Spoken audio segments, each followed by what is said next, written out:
नमस्कार. काही दिवसांपूर्वी मी एक मेसेज वाचलेला. कोणी लिहिला ते माहित नाही, पण तो मेसेज माझ्या मनाला खूप भावला. म्हणूनच आज आपणा सर्वांसोबत मी तो शेअर करत आहे. देवाचे सतत आभार मानावे. कोणताही अर्ज केला नव्हता की कुणाचीही शिफारस नव्हती.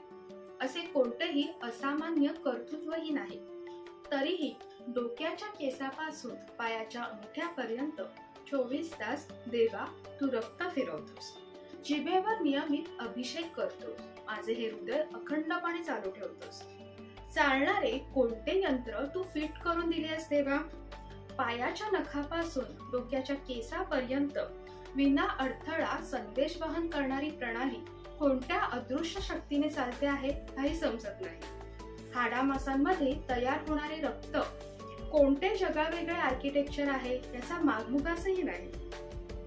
हजार मेगापिक्सल वाले 2 कॅमेरे अहोरात्र सगळी दृश्य टिपत आहेत. 10,000 टेस्ट करणारा जीभ नावाचा टेस्टर, अगणित संवेदनांची जाणीव करून देणारी त्वचा नावाची सेन्सर प्रणाली आणि वेगवेगळ्या फ्रिक्वेन्सीच्या आवाजाची निर्मिती करणारी स्वर प्रणाली आणि या फ्रिक्वेन्सीचे कोडिंग डिकोडिंग करणारे कान नावाचे यंत्र.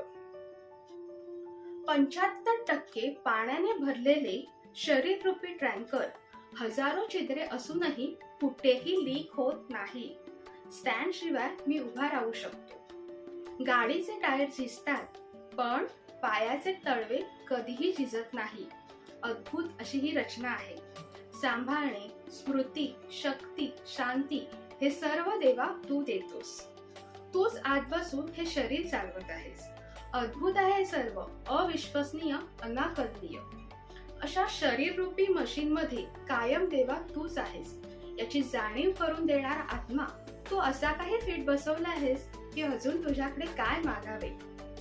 तुझ्या या जीवाशिवाच्या खेळाचा, निखळ निस्वार्थी आनंदाचा वाटेकरी राहील अशी सद्बुद्धी मला दे. तूच हे सांभाळतो आहेस याची जाणीव मला असू दे.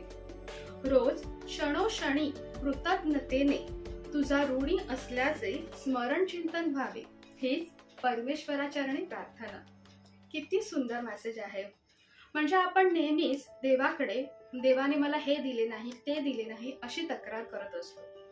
पण आपल्याला देवाने इतके जे सुंदर शरीर दिलं आहे त्याच्याबद्दल आपण देवाचे कधी आभार मानतो का?